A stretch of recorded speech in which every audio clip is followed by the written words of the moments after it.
Rapor pengibaran sampai berdiri. Siap! Latihan!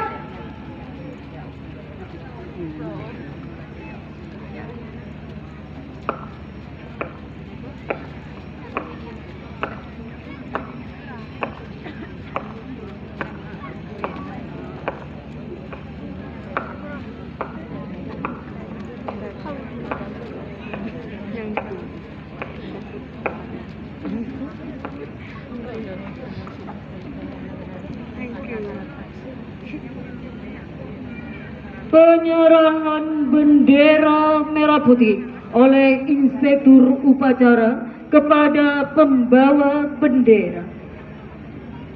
Pembawa bendera nama Nabila Nuril Kintara, tempat tanggal lahir Nias Gunung Sitoli 24 Februari 2009, asal sekolah SMAN 1 Kembang Tanjung, alamat penasam masjid Kecamatan Kembang Tanjung, anak dari Ayah Muhammad Nur, pekerjaan Purnawiara TNI AD, Ibu Masra Anggraini, pekerjaan mengurus rumah tangga.